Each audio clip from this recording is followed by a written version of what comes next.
Good evening, ladies and gentlemen, Carlton fans and footy fans all around. It's Tuesday night, 7:30, and you know what that means. It's your favourite show.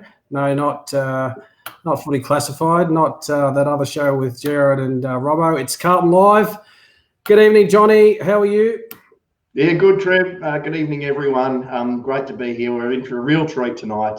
Really looking forward to it. Probably one of those nights where, mercifully for all of you, I'll say very, very little and just listen and really learn a lot about the club and a lot about someone else's journey throughout the club.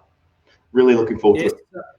Yep, 100%. Really excited to have our guest on. We'll bring him on shortly. He's in the green room, for want of a better term. And as I said, we're looking forward to speaking to him. And our guest is Tony DeBolfo. And for those who may not know that name, he is the Carlton historian, well-respected journalist and author.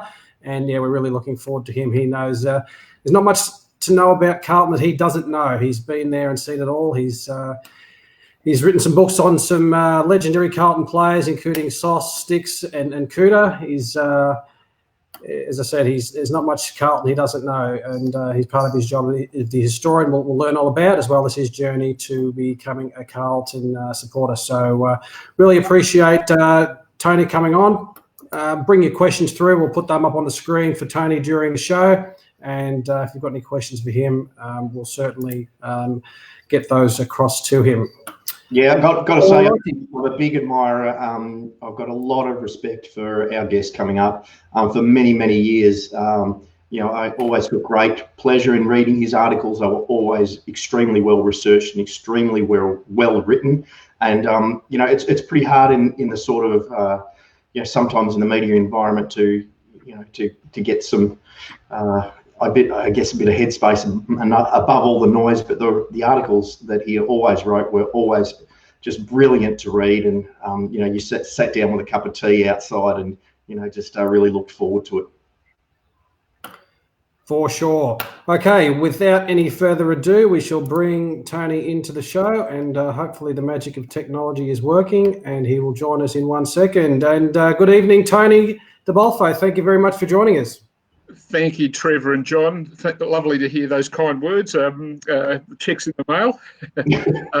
It's great to be a part of the show, and I appreciate the invitation. Yeah, as I said, it's been something we're trying to do for a bit of a while, get you online, and it's been an opportune time now this week. The only reason we've actually got you on is because we don't really want to talk about the Hawthorn game, so to have you on.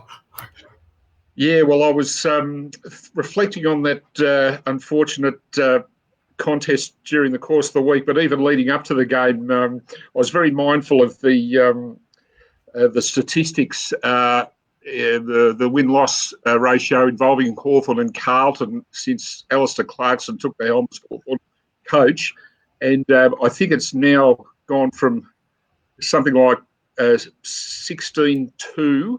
Their way to 17-2 with that result at the weekend. So, unfortunately, Clarko's been the boil on the Carlton buttock that is yet to be lanced for a long, long time, and something really needs to be done about that.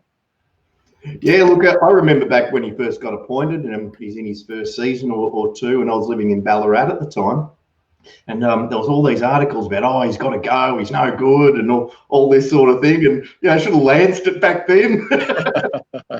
Very, very true, John. Look, it's been, a long time between drinks in terms of victories over the Hawks. But let's be truthful, that it's been a pretty lean 20-year period for the Carlton Football Club. And I've been one of those fortunates that have actually lived long enough to see the good times at the Carlton Football Club, and I've been prepared to wear some pain because of the enjoyment the Carlton Football Club has brought me over so many, many years. And as I often say to people, I've probably seen six premierships in person, and I maintain that the seventh will be probably the sweetest of all, given where we've come from.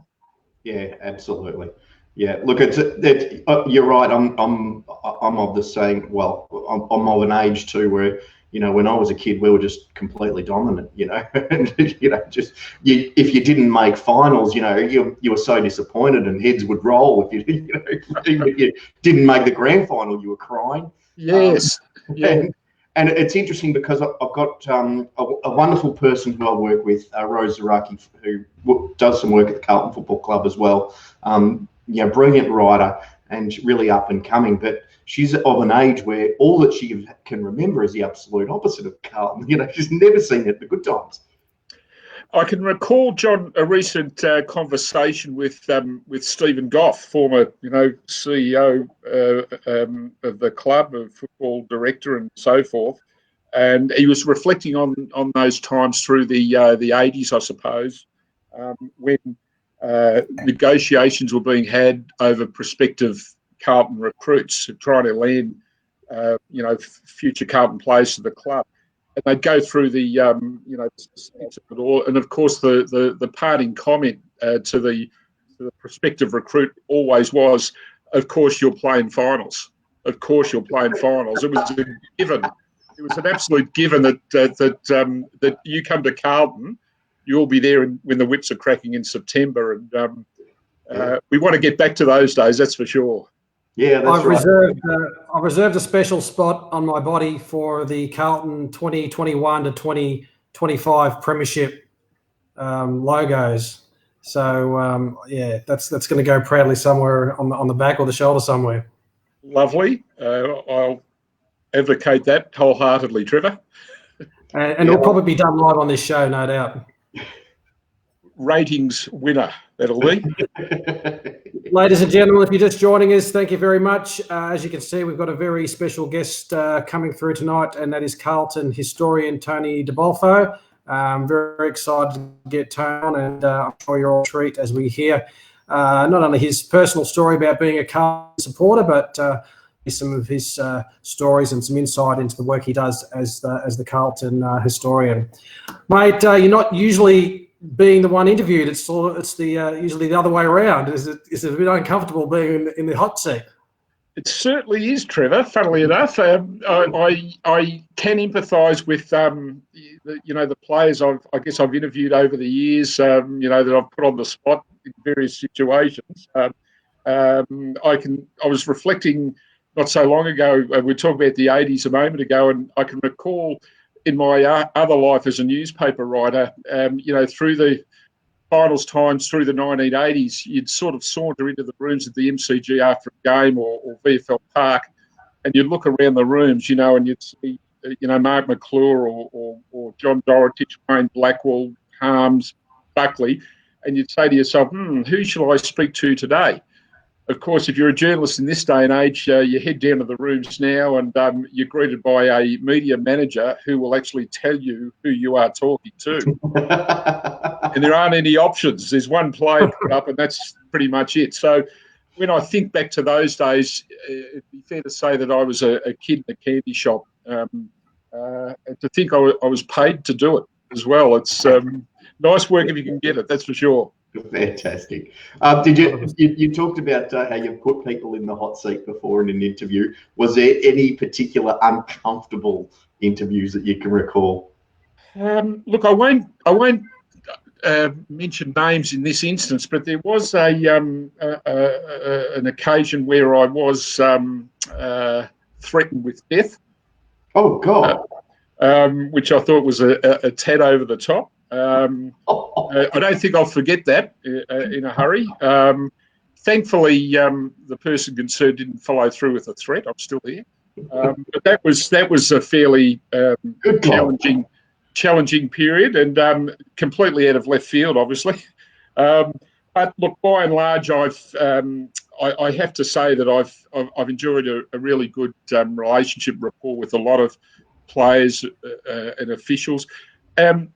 Back in those days, and I preface it by saying I don't want to be one of those persons, to say, in my day, but when I was covering the game for the newspapers, it was part of the brief to get out to training, whether it was a Tuesday or a Thursday night, as it traditionally was then, And when I look back on those times, I think that was really where I made my greatest connections, because I was dealing with coaches, not on match day, but through the course of the week, where they were a little bit more relaxed and probably a little bit more willing to, and I wouldn't say let down their guard, but at least prepared to I guess, divulge a little bit more than they otherwise would.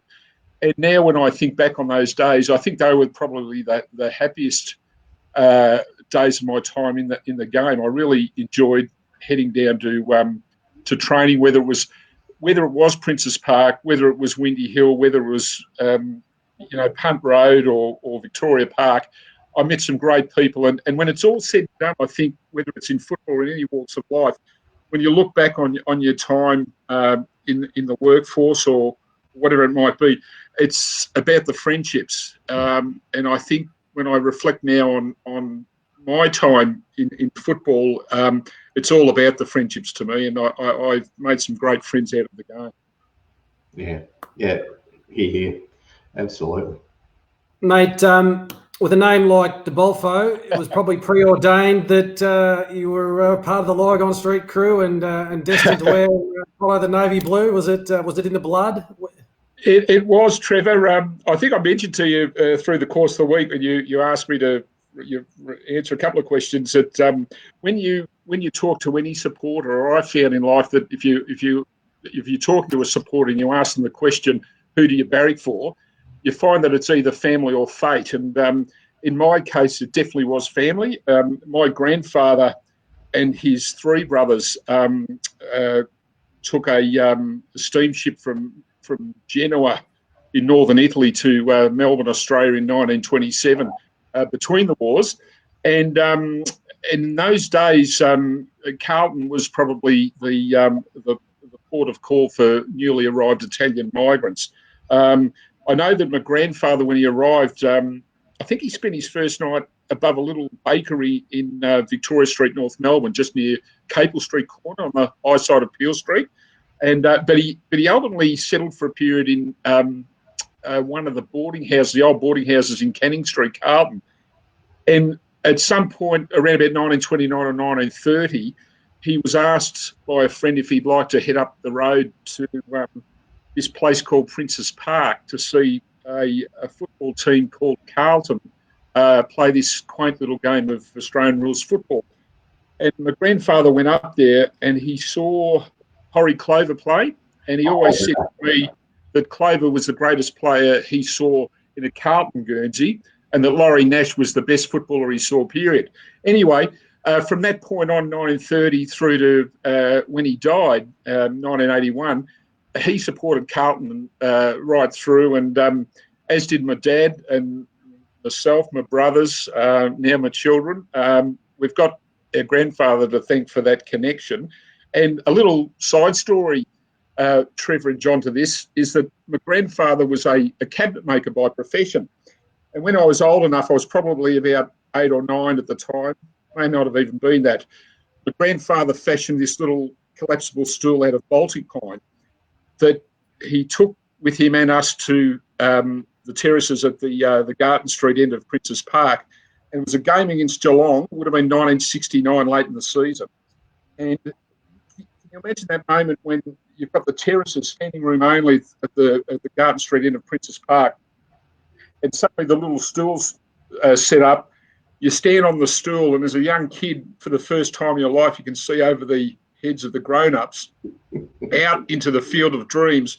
And when I think of it now, I looked out and I saw out there Jesselenko, Nichols, Sergio Silvani, Sid Jackson, Gary Crane, Ian Robertson, and those first images are seared into my mind. It was as if they happened yesterday, and I still see those players running around out there. And from that moment on, that was it. I was hooked. And again, thinking back now, probably some of the greatest moments or the happiest memories I had following Carlton were on match days, Saturday afternoon, on the terraces of the Garden Street Inn with my father, my grandfather and my brother. Irreplaceable memories. Yeah, absolutely. Yeah, well, this hat that's on here is from my first game in 1981 against Footscray back then. And back then I was so small, and like I say, standing on the terraces. We used to stand on full tinnies until Dad wanted to drink them, and then he sort of pushed us down to the front and saying, "Right, go and ask those old ladies if you go and sit on those three You picked a very good year. You picked a very good year to start watching Carlton, John, 1981. Yeah, it was. It was a very good start, but yeah, I was hooked ever since too, and seen some wonderful games out there. Look, a personal story for me. I won't take up too much time with my nonsense, but the very last game at Princes Park was actually the very last game that my father ever saw before he died, and it was really. Yeah. So that game I still get chills just even thinking about that game now. I sat in the gardener stand for that game, and I don't mind saying that I did shed a tear when the siren sounded. It was incredibly powerful moment, and again when the siren sounded the last time, was if that trigger went off in my mind, and it took me back to those first days at the Garden Street Inn. There's another nice story I'd like to share, Trevor and John, just about my first forays into the Carlton Football Club. And I remember one night, probably that same year, 69, Dad took me down to Princes Park to a training session to have a look. First time. And training had ended.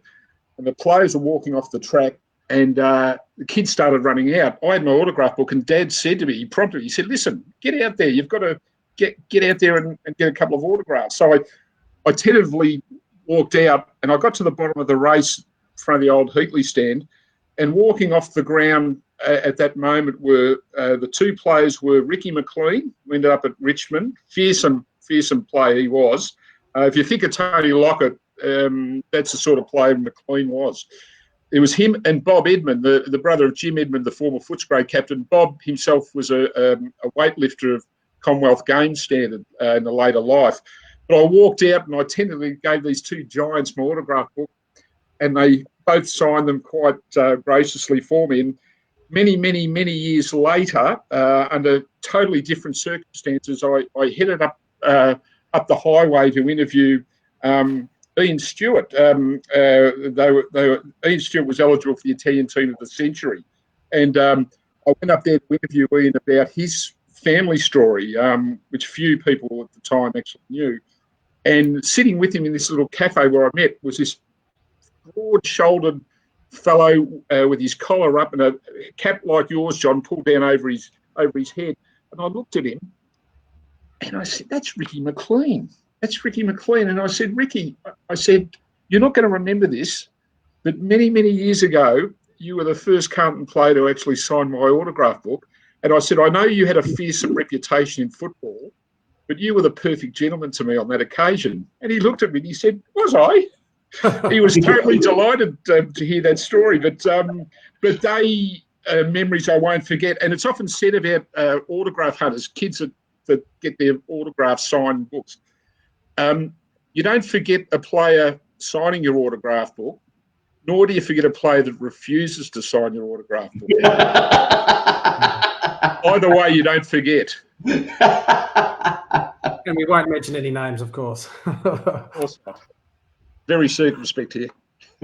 Like you mentioned before, your story and your grandfather coming out from Italy with his two brothers, and you recounted that in a book called In Search of Kings. It's a book that you wrote in terms of your own story and your own family heritage. Obviously, a big connection there for you to go out and do that and find that family connection.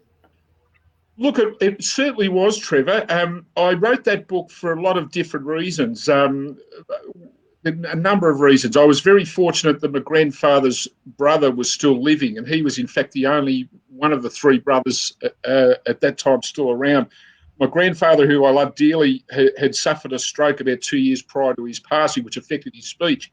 But I was at an age back then when I really hadn't thought at all about my family history, or it never really occurred to me. And then as time went on, I suddenly realised that my grandfather's brother was the last of that generation.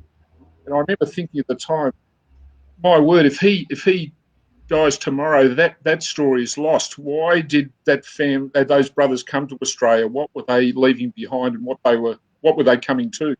And at the time I was single, I remember thinking, if I ever got married, had children, they had children, then they had children, someone in my family history will want to know who were the first to come before, but they wouldn't be in the position that I was in to speak to someone who had actually lived the journey. And so that was my motivation for speaking to my great uncle. And I was very, very fortunate that my great uncle, he was in his 80s at the time. He was living in Murrumbeena, and he could basically remember the colour shirt he was wearing the day he boarded that ship in Italy in 1927. And I was totally blown away by the story that he was on this ship for 46 days. It was an horrific trip. He can remember of a morning standing on the top deck of the ship and seeing another vessel 20 miles adrift. And he said by the end of the day, that vessel will be 20 miles ahead. I never, ever thought I'd ever get to Australia, was his recollection of the moment. And, of course, when he got to Australia, he couldn't find work. He ended up heading down to Rosebud, believe it or not, to work on a market garden. But he left sub-zero temperatures in northern Italy in late 27. He got down to Rosebud in January, February of 28 to temperatures were 40, 50 degrees. He got sunstruck and didn't know he had it. He wasn't paid, unfortunately, and his brothers had to rescue him and bring him back to Melbourne. So that was the sort of backdrop behind this story. And out of curiosity, I tracked down the passenger list with my grandfather's name on it and his brothers. And sometime later, I got curious about the remaining, I think it was 106 passengers that disembarked that ship in Melbourne with them. And to cut a long story short, it was an 8-year hobby. But at the end of that 8-year period, I'd accounted for all but 2 of the 108 passengers that disembarked. And that was I guess, the genesis of the book that I wrote. And it was quite a departure from sticks and sauce and cooter. But it was a great experience. And it was the most rewarding experience for me on many levels. These days, we're complaining about being locked up for 6 weeks in all the creature comforts of our home, let alone a voyage of that magnitude back then. Very, very true. Very true. 46 days at sea. And I know that when they got to Melbourne, there was a maritime strike. The Australians were out on the docks. They weren't working. And a lot of the migrants were working as scab labourers to fill that void. And my great uncle, I remember telling me the story that after that 46-day ordeal, as he was walking down the gangway just to find somewhere to, rest his head, there was a welcoming committee of Australians at the bottom of the gangway. Go home, you Dago bastards! And he didn't really know why they were, I guess, taunting him that way. But thankfully. Australia was very good to him. My great uncle became naturalised. He served in, I think it was Borneo, New Guinea, through the Second World War. And I said to him, "Why did you enlist to serve?" And he said, "Well, Australia gave me my chance, so I felt the need to repay Australia." Yeah, that's fantastic. That's fantastic.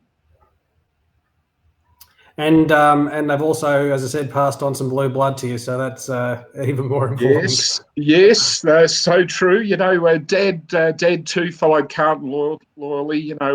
He talked to me, Dad, recently. He's now 84, and we got on the subject of the 1947 grand final against Essendon, the 1-point victory with Fred Stafford. And Dad was there that day with his father, and he said the thing. I was only a kid then. He said the thing I remember. It was an old Peggy Lee song. It was a standard at the time. And he said, as Carlton was surging late in the game, they were still behind Essendon, he can remember sitting with the Carlton members and the Carlton members chanting as one, "Give me 5 minutes more, only 5 minutes more." And sure enough, Fred Stafford, probably 2 or 3 minutes later, delivered, and a famous premiership for the Carlton Football Club. Dad was there then, and my father and my grandfather and myself were there together at the 72 grand final. And I can remember, it was raining goals. And I think Keogh had just made Sheedy look silly in the second quarter and probably kicked Carlton's 15th goal for the game early in the second quarter. And my dad lost it and stood up and was, shaking about and waving his arms widely. And I can remember my grandfather turning to him and saying, "Sit down and act your age." And my dad was 36 at the time. So it is amazing what football can do to a person. Mate, our next premiership, I'll be doing that number. I'll be with you, John.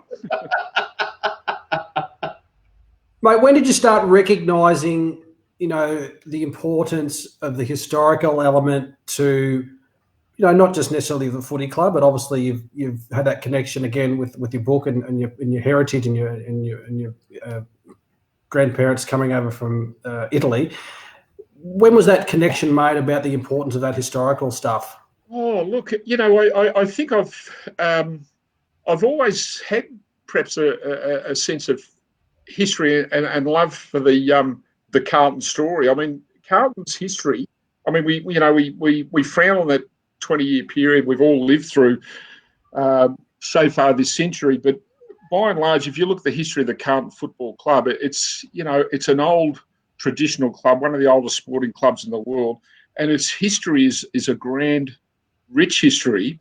And I don't know the answer to your question, Trevor. I was mindful of the Carlton story. I've learned more about it as I've got older, but I think when I reflect on the times as a kid going to the game just to watch Carlton play, it was the whole aura about, walking the streets of Carlton, and seeing the little terrace homes. And I think I got an appreciation of the history of Carlton in the streets themselves. It was sort of magical to me to walk up, whether it was Garton Street or Pigden Street, wherever it was, past the old houses and, through the lovely parklands of Princes Park and into the ground.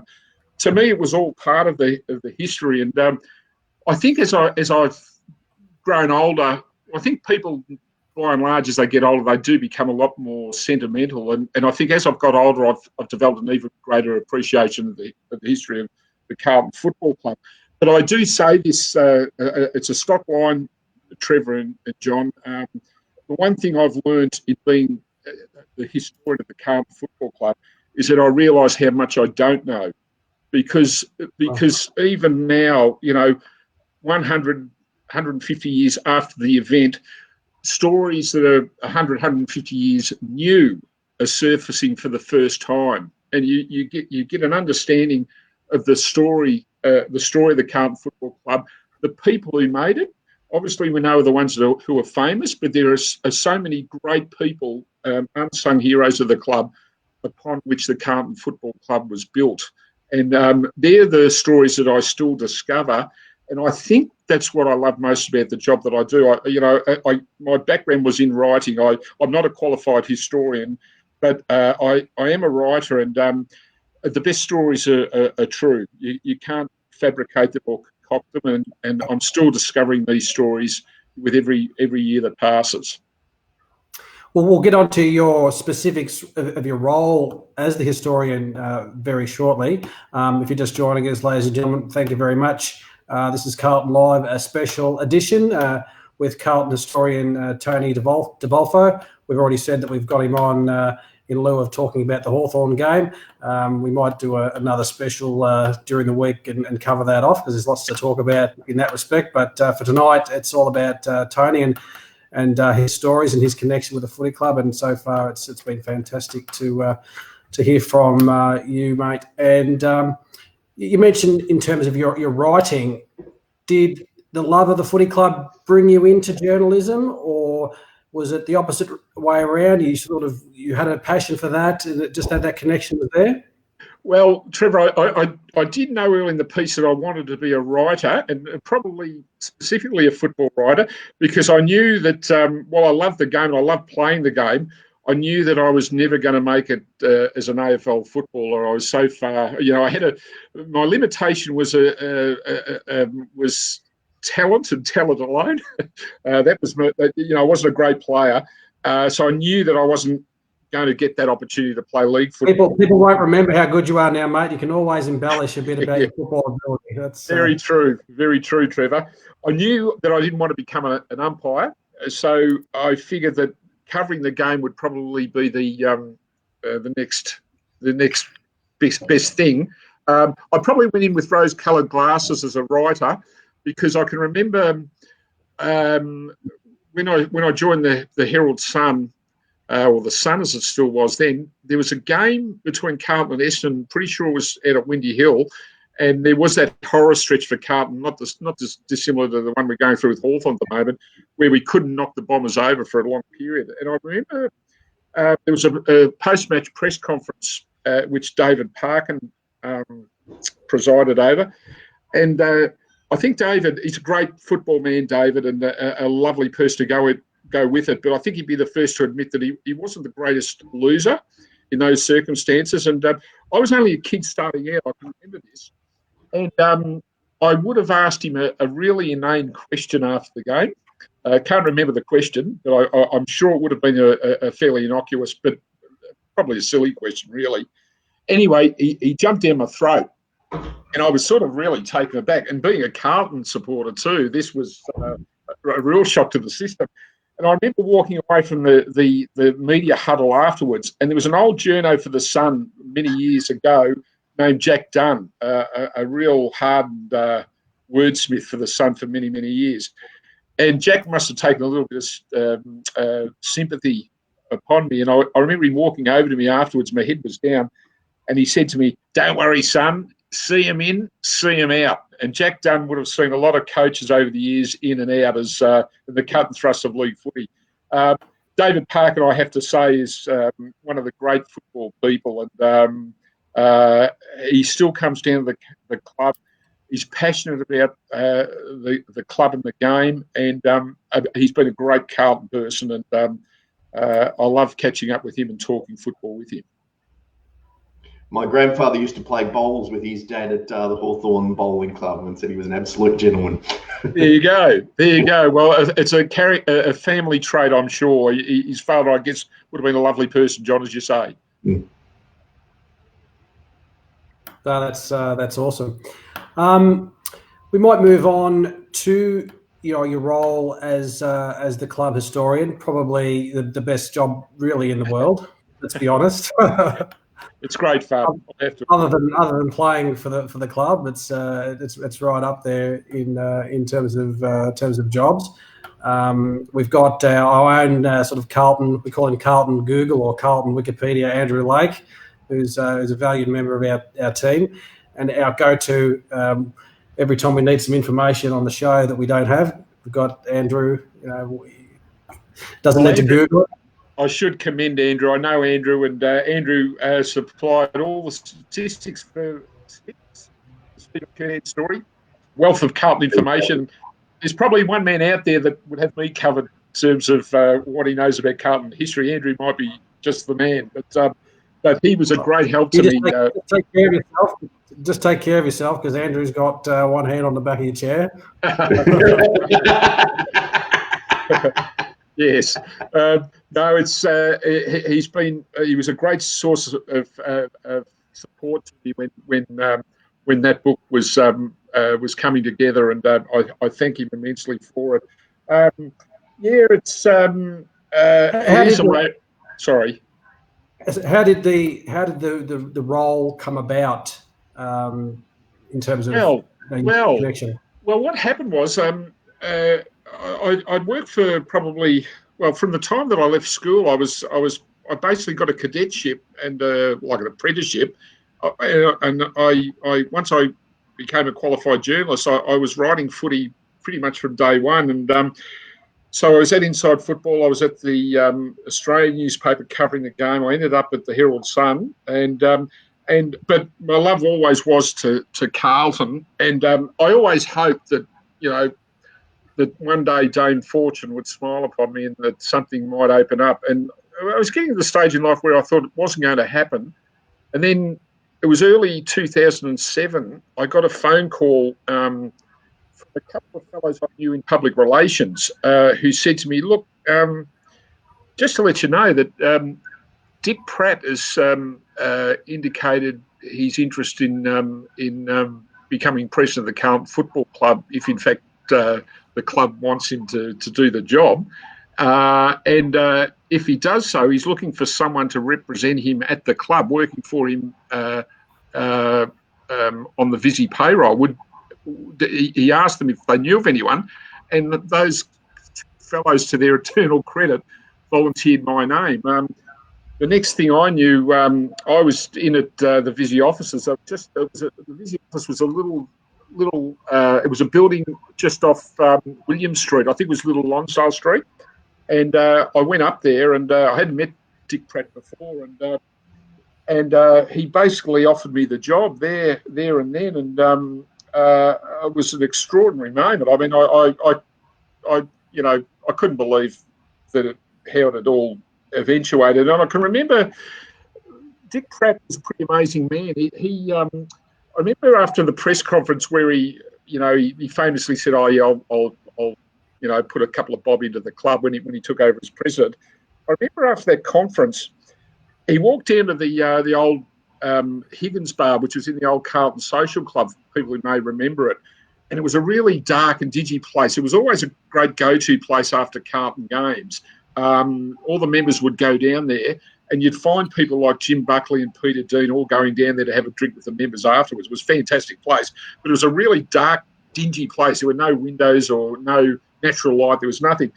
And I can remember after that press conference, Pratt walked in and he was looking around the room, and you could see his mind ticking over. He just wasn't happy with the way that this room looked. Anyway, I think might have been 2 days later, I had to go back to the club, and I walked into the social club, and there were fellows with rollers, painting the walls white, and there was another bloke putting in a skylight, and they were basically opening up the place, and Pratt was there, and I remember him saying, "Let there be light," and my head was spinning. I couldn't believe what was going on, and I think he could sense how surprised I was. And Dick had a really good voice. He was a good singer, and he walked over to me, sensing what I was thinking. He looked at me and he said, he sang, "What a difference a day makes," and that was the sort of pull that he had. He could change things so quickly. I think.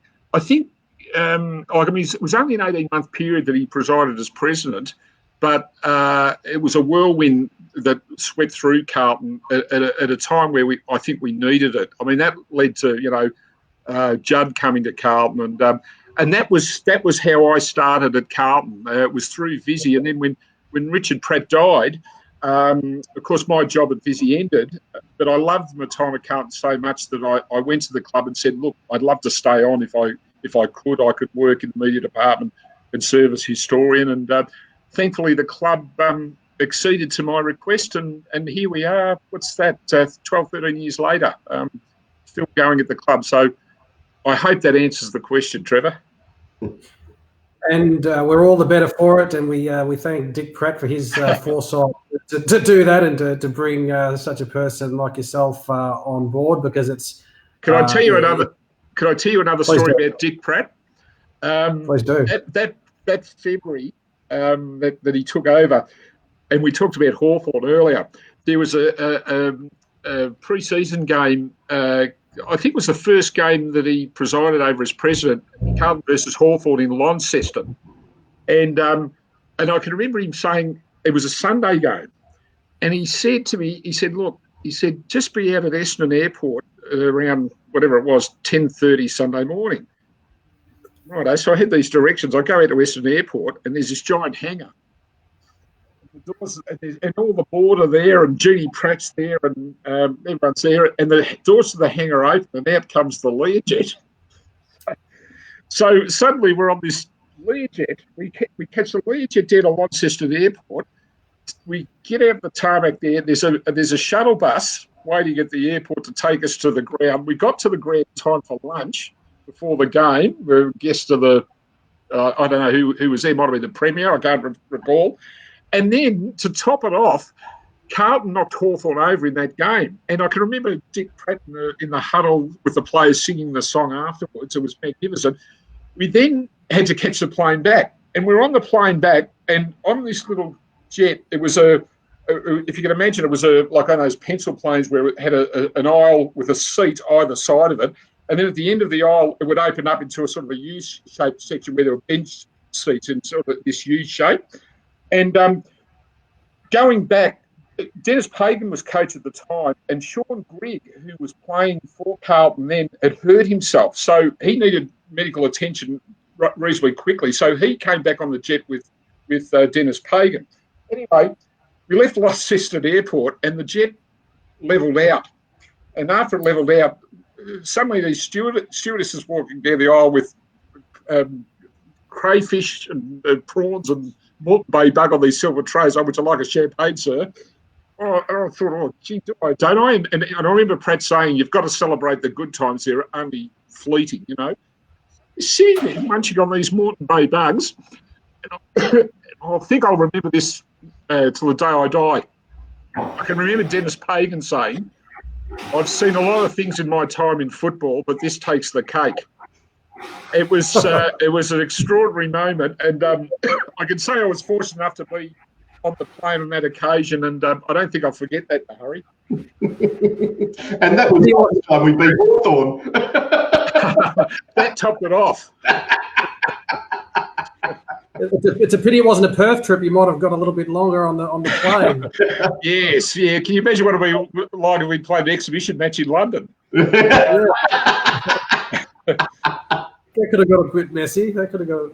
Yeah. I think so. But great memories, and I've been very fortunate that these sorts of things have happened along the way, Trevor. So, what does your role entail as an overview, just for our audience and people who might not understand the role of the historian, what you do, what you like to achieve?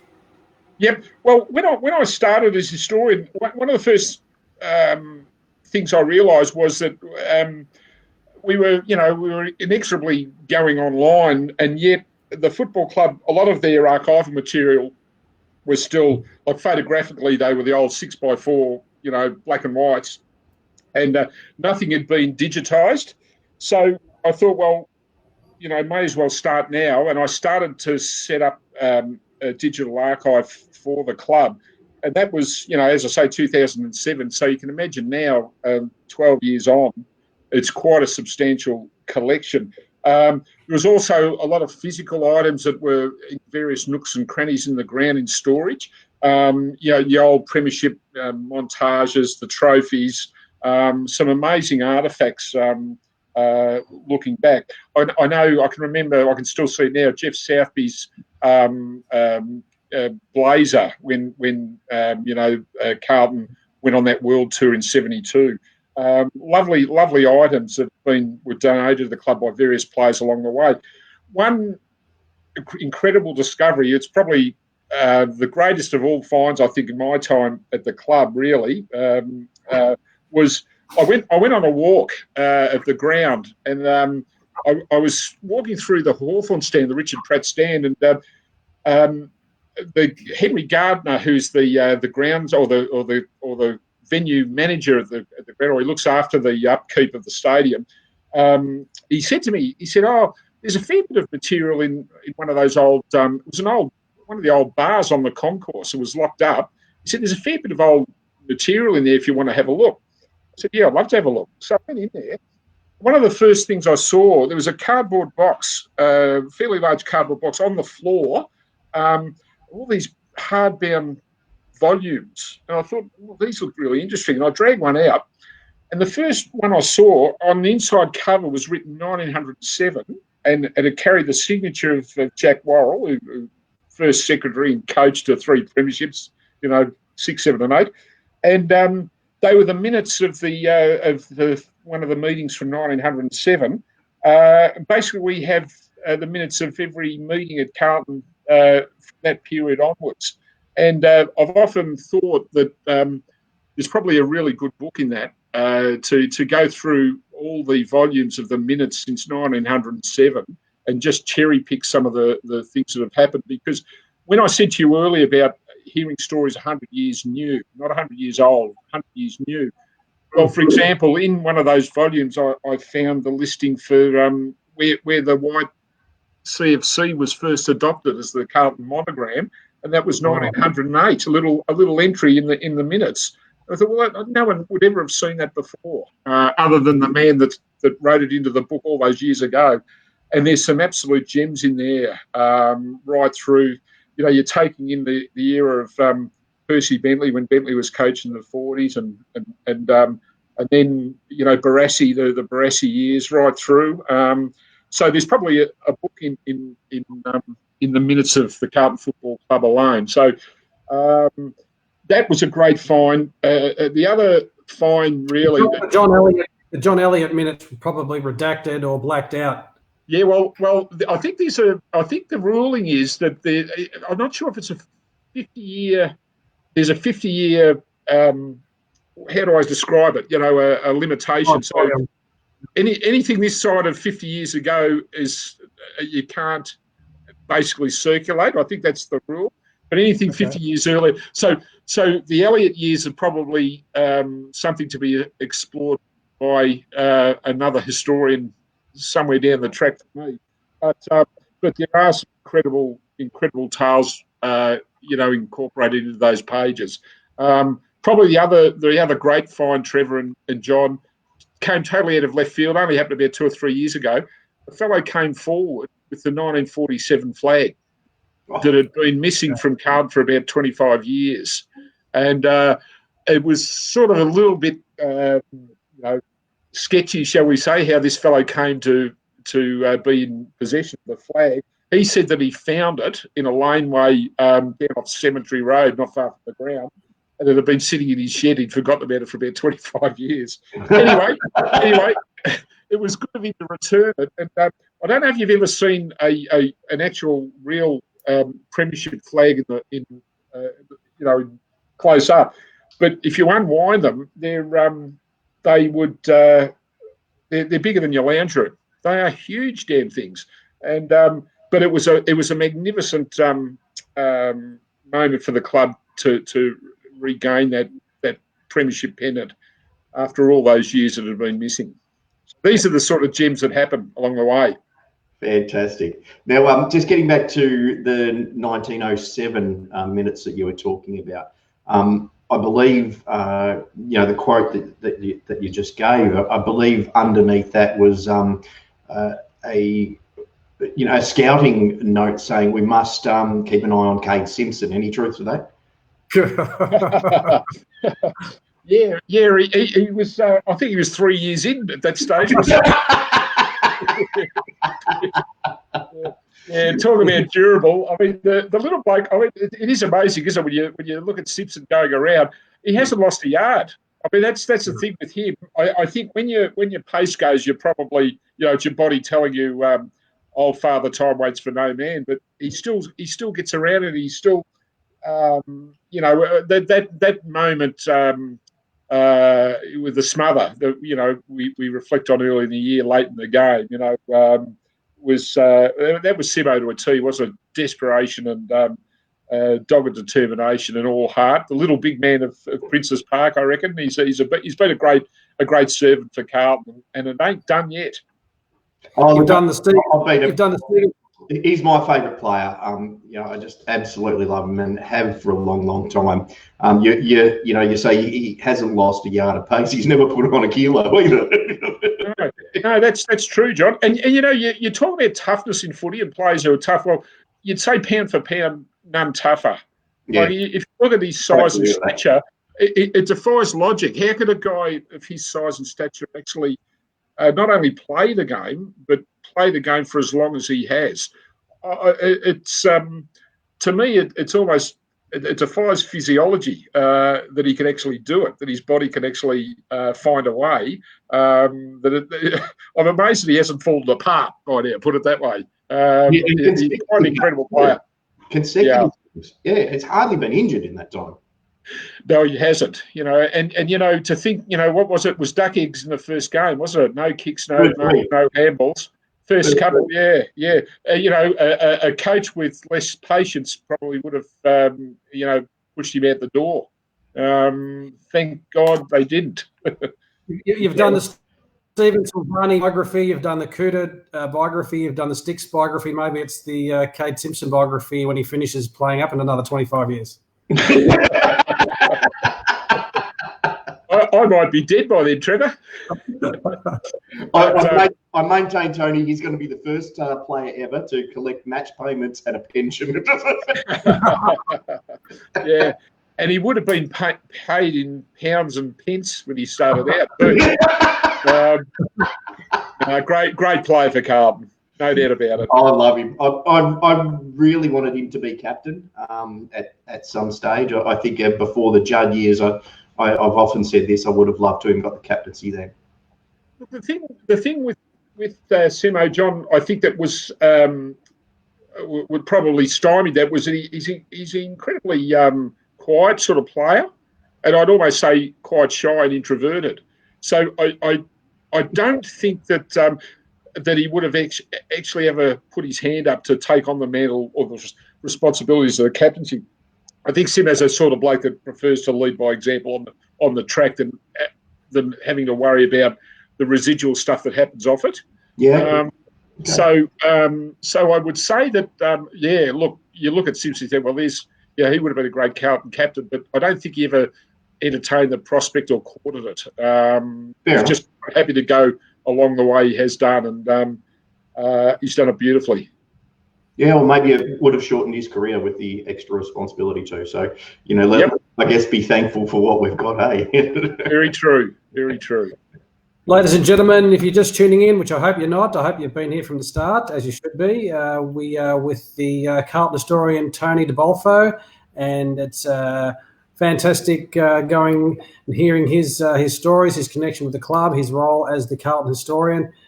An hour or so is probably not ever going to do Tony justice, and you'd probably have to sit down with you for about 3 or 4 weeks to get through your knowledge and your brain and your history and your stories. And maybe if we see you at the game once, we'll just tell everyone that's listening just to come up and they can spend some time with you. I would welcome that, Trevor. I would welcome that. A lot of people. I love catching up with Carlton people on the concourse before the game and having a chat and asking, what do they reckon? How do they think the team's faring? What are their thoughts on today's game? I love the opportunity to do it. I lament the fact that the way the game's changed now, how, training sessions are in the morning now. They're not, Tuesday, Thursdays traditionally, and how the social club's gone. So I think what I lament most about, the evolution of football, and don't get me wrong, I understand there has to be change and it has to be progression, but I think we lost a little bit with, with the demise of the social club at Carlton. Yeah. I used to love being part of the social club, particularly after Carlton when games were played at Princes Park, and I always harbour this hope that maybe someday, somewhere along the line, there's a little place, a hub for all Carlton supporters to go back to after a match, whether it be on a Saturday or a Friday night or whatever, and we can actually talk about the game, because I love the opportunity to do that, and so do supporters. So I'd welcome anyone that says hello. I always love talking Carlton with them. Yeah, it's never been the same. The rooms that they have at the big grounds, they're just not the same. They're pretty sterile, aren't they? And after the game, no one goes there, and they close them up very, very quickly, don't they? They do. They do. I have so many happy memories, John, not only of, toasting a Carlton victory in the JJ Higgins bar at Princes Park after the game, but then, strutting the promenade at Lygon Street afterwards to go for a late night pizza and a carafe of wine. I mean, what a civil way to celebrate a Carlton victory that was. And I do miss those days. They were great days. And here I am again saying in my day, I don't mean to say that, ladies and gentlemen, but they were good days, no doubt about it. Yeah, look, I'd love to see Norton's be that little hub. I think that's a wonderful little pub there. You like that one? Yeah, I do like Norton's. Yeah. Yeah, it is good. You know, the gentleman there, a lovely fellow, Ryan Moses, his name is. I'll let you know a little secret here, John. He's an Essendon man. We won't hold that against him, but he appreciates football history and he understands the connection that Norton's had with both the Carlton Football Club and the University of Melbourne. So to all Carlton people that might be listening tonight, Trevor and John, I certainly endorse and recommend Norton's as a go-to place. And I know that the cook, the head chef in there, is a big Carlton man. So you would be welcome with open arms to Norton's. Geez, that's some big days there in the old days too. It's I could remember. Here's a little story. 95 grand final. The Monday after, we ended up there, and 2 or 3 doors up from Norton's, there's about 3 or 4 shops. There's a row of shops alongside the pub, and there was a hairdressing salon. It was about 3 or 4 doors up, and you know, I was in there toasting the Sweet 16th flag with a few of the players, and I can remember Matt Clappo walked into the bar with a pair of electric clippers that he got from the hairdresser 3 doors up, and said to anyone, "Do you want a haircut?" And I thought, "Oh yeah, I'll feel like a haircut." So I remember I got the number 3, you know, crew cut with the clippers, and I can remember Camberale got one too. Clappo gave him one, and I always laugh. If you look back at the 1995 Premiership team poster, you'll see Clappo and Camberale with the crew cuts. And whenever I see Matt Clappo, I talk to him. I always say to him, "You're the man that gave me the greatest haircut I ever had." They were fabulous days, and it was great fun at Norton's. So everyone go back there for old time's sake. We had Wow Jones on a few weeks ago, and incidentally, he was what was he drinking, Johnny? He was drinking some rosé. Oh yeah, it's quite highbrow. It's a highbrow wow these days.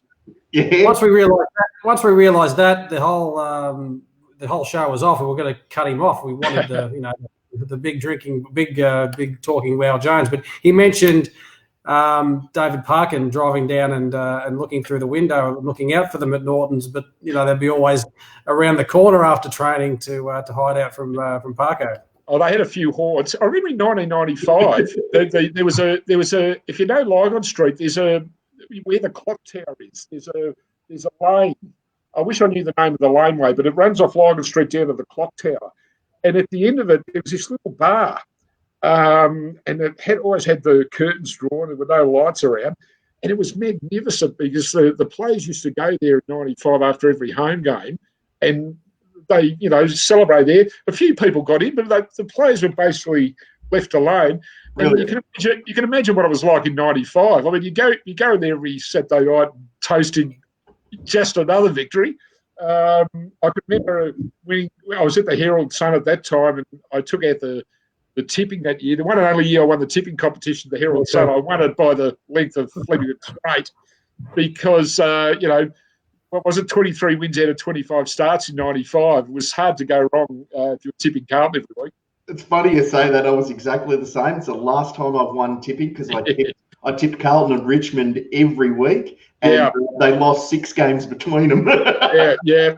I can remember walking into the Herald on a Monday morning after the latest victory, and you look at Mike Sheen, and there's Melbourne. He's a Melbourne supporter. Trevor Grant was there. The late Trevor Grant was Collingwood. John Anderson was Geelong. Darryl Timms was Hawthorn. And you'd walk in on the Monday and you'd just look at them and you'd just say, next. It didn't matter. It was great to be arrogant, fellas. And there was nothing wrong. There was nothing wrong with arrogance if you could back it up. You could back then we could walk the talk. Yeah, look, it was fantastic. Those times are coming back. What I do remember about your tipping after those years, though, was like everyone else, Tony DeBolfo, and then the kiss of death.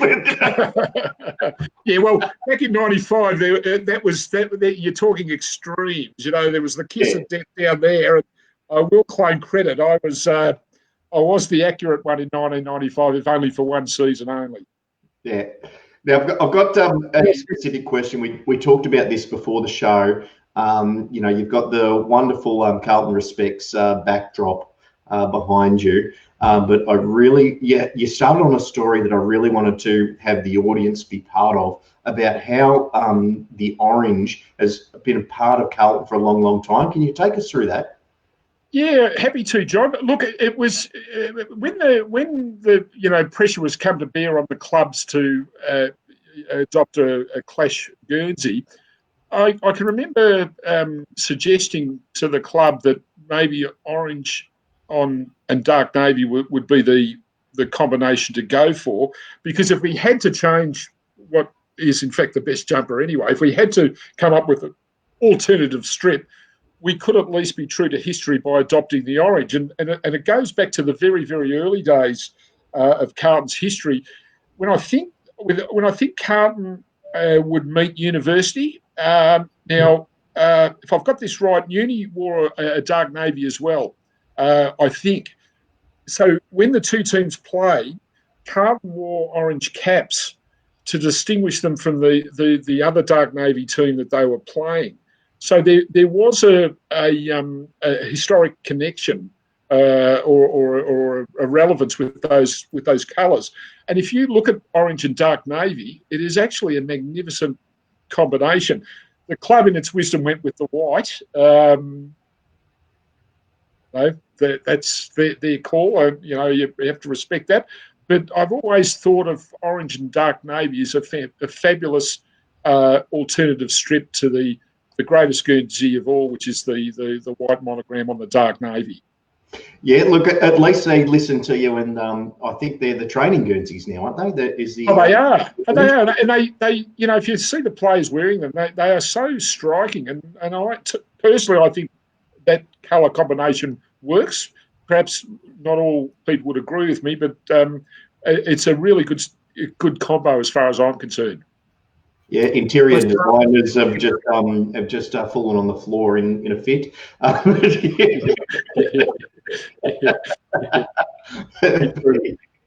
good. If you've got anyone's ear in there, Tony, could you please just get them with their training, put numbers on their backs? Yeah, well, I mean, that's another thing. I see, they brought in the initiative where they put the members' names on the backs. And interesting thing, you would have been aware that the chief, Wiggins, I think his name was recently. There's another nice little story to this, which probably hasn't seen the light of day yet. And I don't know whether it's happened yet or it is going to happen, but McGovern has either worn or will be wearing the name Menzies on his back, and that being the name of Sally Menzies, a lifelong Carlton supporter who is in fact the daughter of Sir Robert, who himself was a lifelong Carlton devotee. No matter your political persuasion, the one thing you'd say about Menzies was that come Saturday, he was always there on the terraces at Princes Park. He wasn't a fly-by-nighter. He supported Carlton his entire life. And the connection with Carlton that he had, remember when we talked earlier about family or fate, with him it was fate because he was born in Japarut, up the country, but he studied law at Melbourne University very early in the piece, from about 1910, 1911. And, of course, the university being within close proximity of Princes Park, he went along to see Carlton play, and probably like me, many years later, he was hooked. And there's that famous photograph that you might have seen of Menzies at Carlton 72 sitting in the Bentley on the ramp in front of the Heatley stand watching his players go through their paces on the Field of Dreams out there. And it's like looking at that photo of Menzies looking at the ground, it's like looking at Rommel overseeing his troops at Tobruk. It's an amazing photograph. But he was a passionate Carlton supporter, and till the day he died, even to the point where, I mean, he suffered a stroke. He was severely incapacitated, but it didn't stymie his loyalty to the club. He still went along, even those days where he was wheelchair bound. Amazing Carlton supporter. Yeah, that'll be me. Well, they're motorised now, John. Yeah, true. I'm pretty sure, true story, when Menzies got to the ground, Ian Collins had to actually wheel him up the stairs of the social club in the chair.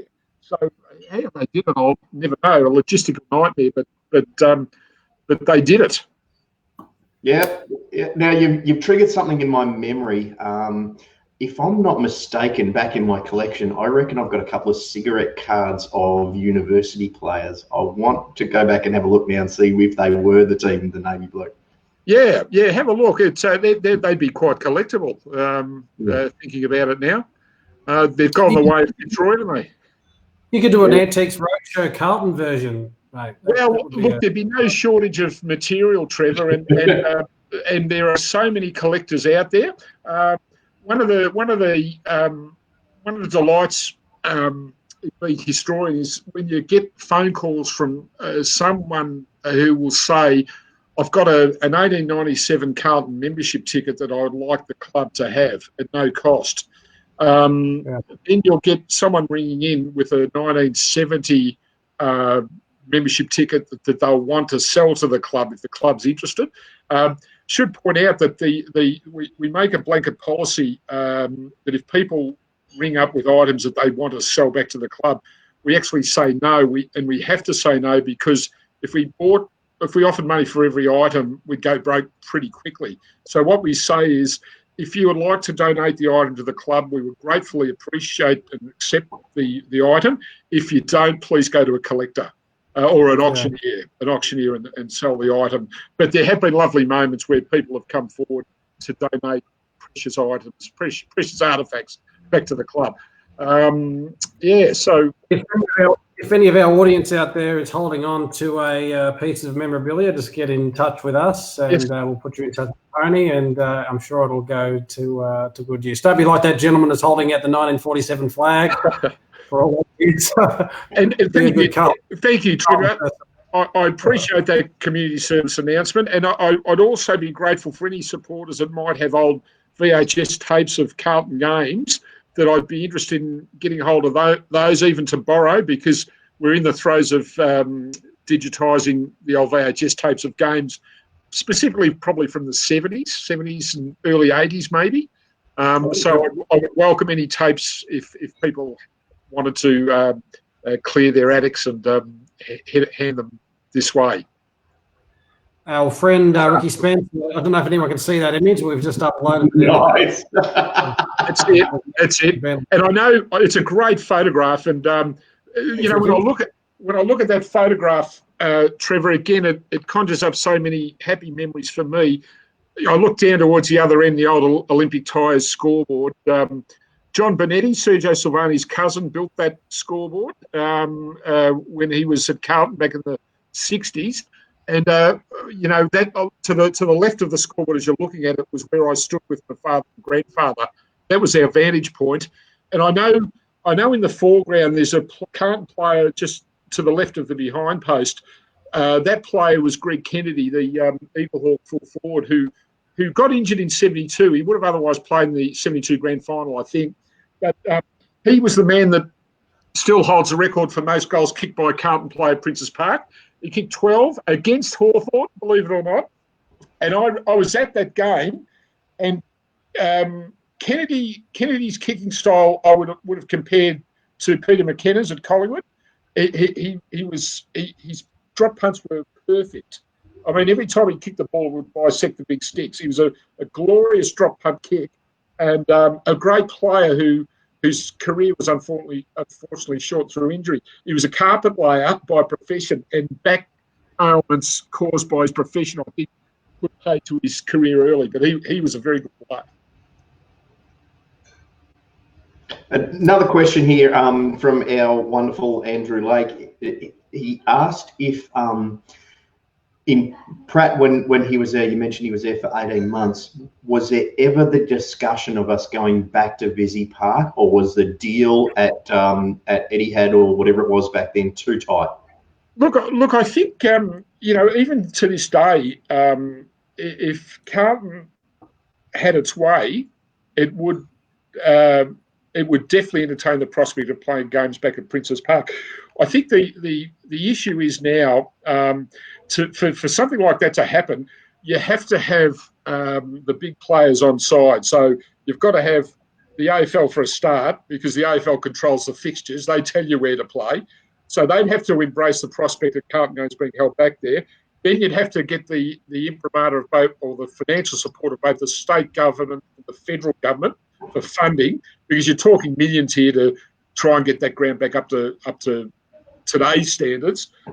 And you'd also, I think, have to get rely on a fair bit of coin from members and corporates. So my take has always been on it: never say never. I mean, look at this year alone and where games are being played these days. Who would have predicted a pandemic? There might be circumstances where suddenly the ground is needed for AFL games, and so I never say never. I know there's plans for further redevelopment of the ground, probably beginning as early as the end of this year, and maybe to bring the ground into light as an AFLW venue. And I have to say about AFLW that I would say that it's probably saved the ground in terms of games being played there. Without AFLW, I don't think we'd be seeing games there at all. Even pre-season? Which is sad. Even pre-season? Well, maybe pre-season. And look, I still love seeing the pre-season games. The weather's good. And recent history suggests, when we played Essendon, those games that you get lockouts. So I hope that they continue with that. But my personal view is, wouldn't it be great if you had just for old time's sake, a one-off fully ticketed game at Princes Park? So it was the hottest ticket in town, and it might be a package that involves lunch on Lygon Street, and then the game, and then hitting Lygon Street afterwards. Would it be magnificent to be in a position to earn a ticket to partake in that experience? My kids have never seen Carlton play at Princes Park. I lament the fact that they'll probably never get the opportunity I had as a kid to go along there and see these great players play at this magic place. And even today, my father, when he goes back there, he's told me often, he said, I'm here today, it's not so much because of the players, it's the place. It's the place that draws me back. It was such a magic place, and I still love it. And, one of the fringe benefits, Trevor and John, of being historian, is that I work at the club. When I turn up for work there every morning and I see the old ground, I mean, I pinch my cheeks. I know how lucky I am. We are very jealous, that's for sure. And surely there's a spot there for a commercial club earlier. Surely some of that redevelopment money can go to a nice bar overlooking the ground, function centre, just a good old-fashioned place where we can get together as Carlton supporters and enjoy some social activity. What a capital idea that is, and I'm sure that that sort of concept will be factored into the plans. It wouldn't be great to be back there to see to raise a glass on match days. Whether it happens or not, I don't know now, but I have a dream. It would be a lovely thing to see. Tony, it's wonderful talking to you. We could probably talk for 6 or 7 hours. Maybe we'll have to do a Tony DeBolfo special version 2 the next time we lose badly to a team that we should have won. we can use you as a fill-in or something, I would welcome it, Trevor and John, and I'm so very, very grateful for the opportunity to talk to you tonight. It's lovely to be able to reflect and reminisce, and with great Carlton people, and I hope I haven't bored too many of the viewers tonight. And as I said earlier, I welcome a chat. The opportunity to say hello at the games. My cat does as well. She's here, so it would be lovely to see you. Back in Melbourne when we start getting games of football here again. Who would have thought? I mean, it's bizarre, isn't it? There's a lot of armchair critics in football these days. Yeah. Before we go, mate, we'll keep hold of you for a little bit longer. I hope you have had dinner already. If we can keep you for another 10 or so minutes, maybe is that good? Not a problem. Fantastic. I've got pretty much a George Lucas vibe going on at the moment. Yeah. Oh, yes, yes. Someone said I look like Kenny Rogers. I thought that was a bit harsh. But you tend to get a bit lazy in isolation. Yeah, I only had a shave just before the show. You're looking all right. No, I don't need that's wearing thin these days, so I don't have to worry about that moving forward. Mate, you mentioned before, and I know this is a big part of what you do and why you do what you do, and you did touch on it, and that's the people that you meet and you're involved in, and certainly it's the reason why Johnny and I do this show. It's not just so we can have an excuse to drink stubbies on a Tuesday night. The connections we've made with our audience and the people that we've met and the friends we've made just from doing our little spot. It would be too hard for you to single out any particular story or any particular individuals, but there's obviously some characters you've met along the way. Maybe you can share a little bit about some of the characters you've met that have resonated with you. Yeah. Jesus, there are so many. I had the great pleasure of meeting Soapy Valance. Wow. And it was in lovely circumstances too. Some of the viewers might recall that a lot of the old timers used to gather down at Brian Roberts' old hotel, the Cricket Club Hotel, which was at the bottom of Clarendon Street near the Lakeside Oval. And quite often, all those players from the 30s and 40s, and thinking back on it now, the particular day I was in there, Soapy was there along with fellows like Basher Williams that played in the bloodbath for South. And Ron Clegg was a great South Melbourne footballer. Laurie Nash was still around. So you're talking these leviathans of before the Second World War. And the day I was there, Soapy was in there having a beer with these South Melbourne legends. And I saw Soapy, and of course my eyes lit up. And the first thing I did was I had a pen in my top pocket, but I didn't have a notepad, and I thought I've got to get his autograph. And I was looking around, and on the bar at the Wale Roberts' hotel was a beer coaster, and I turned the beer coaster around blank-sided on the bottom. So I walked over to Harry Valance with my little pen and beer coaster. I said, "Excuse me, Harry, would you mind signing this beer coaster for me?" "Certainly, son." And he licked the pen. And Soapy was one of those fellows that I would compare him to the Buzz. He always rated himself as the greatest footballer that ever played in a nice sort of a way. It was a funny sort of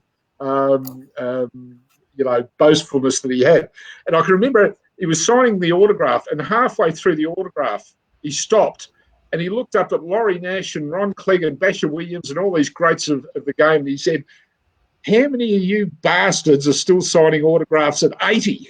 And he kept writing. And of course, Harry was the sort of bloke, if you'd ask him, were you responsible for the longest kick in football? His response was twice. He said, "I broke my own record." And I said, "Really?" And I said, "Where was the first time?" And he said, "Oh, Princes Park." He said, "Oh, years and years ago." He said, "I couldn't tell you how far out I was when I kicked the goal, but I know it took me an hour and a half to walk back to full forward." and then I said to him, "Well, where did you top that?" And he said, "Oh, Glenferrie Oval." He said, "I kicked the ball out of the ground. It ended up in the rail yards on the back of a goods train that finished up in Albury." That was the sort of bloke Soapy Valance was. The man who famously said, I could eat a football, I'd munch on the leather and suck on the laces." He was an absolute legend. So he was a character. I was very fortunate. Before you go on, I was just thinking of picture in my mind. If Bob Chitty was still alive, he would have gone in there and started beating them all up, wouldn't he? Yeah. I never met Bob Chitty, but I heard some fabulous stories about him. And for a period there, I was actually looking at writing Chitty's book. It's very, very hard now with the passing of time and so many of these old timers gone to get a hell of a lot on Bob Chitty. But I know that when he finished at Carlton, he ended up playing and coaching down at Oh, it was the northeastern tip of Tassie. It was Scottsdale. That's right, Scottsdale it was. And I've heard some great stories from players at Scottsdale who were there playing when he came across with, as a big name player. He'd already starred in the Glen Rowan affair as Ned Kelly in a motion picture film, and his legend preceded him. But one of the funny stories I heard that the locals told me about, Bob, was that there was a local breed of fish that was common to that area, Scottsdale, called a blackfish, and it was very much like a Murray cod. Anyway, Bob Chitty this particular year went back to the mainland. He came from up where the table waters of the Murray start, Cudgewar over in northeastern Victoria, and there was a lot of Murray cod floating around, and he landed this giant Murray cod up at Cudgewar and brought it back to Tassie. And the story goes that he walked into the bar at Scottsdale and he said, "Have a look at this blackfish that I've caught." And they've all said, they said that is a record for the biggest blackfish caught in Tasmania. What they didn't know was that it was actually a Murray cod from up at Cudgewar. And I think the local press came out and had him photographed holding this supposed blackfish. It was a great laugh for everyone. And the other story about Bob Chitty that I'll finish with on him was that when, he had this reputation as a fearsome, ferocious player. He was 5'10" and he was fearsome, and when he died, he was back then. Oh yeah, no, that's right. And he was so tough and ferocious. When he died, he's buried down in Scottsdale Cemetery, and the people that were at the grave at the time said that as they were laying Bob's grave, the undertakers hadn't allowed enough for the hole that was dug, and halfway down, Bob's coffin got stuck, and a couple of the funeral attendants were actually none too subtly trying to boot the coffin down. And as they were doing it, a bloke in one of the warders turns to his mate and says, "Gee, he was tough, this bastard. He still won't go." And that was Bob Chitty. Oh, that's gold. That's gold stuff, mate. I don't know. Your head. I don't know how your head can keep all this information in and all this stuff that must be there. It's just fascinating. It's just really fascinating stuff. It's funny how a name triggers a memory as well. Look, and as I say, when it's all said and done, it's about the friendships. The friendships endure. You see players come and go, and a lot of players they sort of disappear, into the ether. As a writer, I've found that the stories about one game and two game players are far more interesting than the stories of the 300 game plus players, because we know about them. But with the 1 and 2 game players who disappeared, why did they disappear? What happened at Carlton? What were their memories of the place? You're sort of discovering these new tales of players that had long been forgotten. And yet, when you speak to them about their time at Carlton, they speak so glowingly of that moment in their lives where, when they were young and they had an opportunity to pit their athletic abilities against their opponents. And I've often spoken to players that have been there and gone in the blink, Trevor and John, and I've had to almost talk them into visiting the ground and come back to have a look at the lockers, their number lockers, because they feel, well, I only played half a dozen games and I don't feel part of it. And but my attitude to that is, well, they played half a dozen more than you and I, and they wore the Guernsey, Carlton Guernsey into senior football, and they're a part of the story. And probably one of the nicest things that's happened is when I've sent or shown Carlton players played a handful of games around to their old lockers, photographed them in front of the lockers, to see them light up, like it means so much to them again, and they again feel connected with the club. What would be a fantastic thing to do, and it may be done already, is an induction for a new draftee or a new player with the club. Would just be to sit down with you and just go through that history and have that understanding and that connection and that sense to realise that what they're part of. And, obviously it can happen, with our club and with any other clubs. We've also got lots of history across the AFL and VFL. But for those new players to understand that and appreciate what they're being a part of and the history, and like you said, it could be one game that they play, or it could be 300 or 700 games like Simo. Yes, yes, it's so true. It's so true, and as I say, it's just I look at those experiences quite precious, to be part of a player's experiences when he returns to the club. There was a fellow named Maury Fowler, not Laurie Fowler, but Maury Fowler, who played about 35 or 40 games for Carlton around about the Barassi years, just a little bit before. He was Kyabram boy, I think, if memory serves. And he came back. He wore, I think, the number 29, Heath, Scotland. And he came back. I talked him into coming back, and I said, listen, we'll get you in front of the number 29 locker. And he sat down in front of it, and I took the photograph, and that was sent back to his grandchildren, his kids, and they were so thrilled about it. And Maury's no longer with us, so he died probably a year or two ago. But thinking back on it now, I'm glad that happened. It would have been such a shame for him not to have revisited the old club. And what you said earlier, Trevor, about initiatives to try and, foster this sort of thing, I think the key to it, in my opinion, is the number. The connection that a past player has with a current player is the number that they both wore. And I think even a younger player, when he gets to the locker at Carlton, Cripps goes to the number 9 locker and he sees Hunter's name on it, and makes him think about those who came before. And I think that's a great way of reconnecting with the old with the new. Sure. The Guernsey is the common thread to all of the players.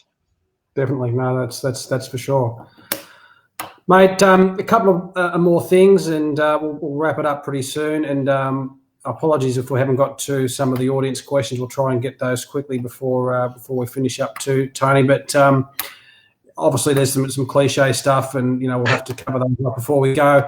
And from your perspective, and maybe a key moment on field that resonates with you, that you've felt a connection with, or that's a favourite memory for you on field. Maybe a couple of players that you've resonated with and had a connection with, or your favourite players. Yep. It's funny what sticks in your mind, thinking back, 1982 grand final, Alex Marcoux sealer in the last quarter against Richmond. I was in the press box, and sometimes when you're at the game and you're actually lined up with the player in the middle of the goals. I had that perfect alignment, and when Marcoux kicked that ball to seal the 82 grand final, the ball went gun barrel straight right between the goals. And whenever I've caught up with Alex Marcoux, I've also always said to him, that was a great goal, that goal you kicked in the 82 grand final. I'll never forget it. The other one that sticks in my mind, and the other day when Robbie Gray kicked that goal, the networks churned out, the goals after the siren, and they ran that footage of Sticks missing that one against Essendon, the MCG. But the one they always forget is the one that I saw in person, and I always say, next to Fred Stafford, the 47 grand final, that Kernan's goal against North in the last round of the 87 home and aways was the most important goal that was ever kicked by a Carlton player. 10 seconds to go, Carlton were behind and needed to win to shore up top spot in the double chance going into the finals. And Sticks took this great mark, pack mark, as you always did, in front of Mark Hepburn, I think it was, and slotted one after the siren to give Carlton victory. And I always say that was the kick that landed Carlton the 87 premiership. And, so those stick in my mind. More recently, I think Andrew Walker's mark against Essendon, the G. Yeah, that you think of the "I were there the day" moments, and that one certainly sticks in my mind. The other one was more recently too, was at the final against Richmond 2013. Where we knocked them over, having finished ninth, and when you recall the Jeff Garlett running goal to seal that game. Andrew McKay was at the club at that time, official capacity as director of football, and sometime after the game, he was in the coach's box that day, and sometime after that game, I said to him, Macca, when Garlick broke free of that pack and took that run, to seal the deal for Carlton, what was going on in the coach's box?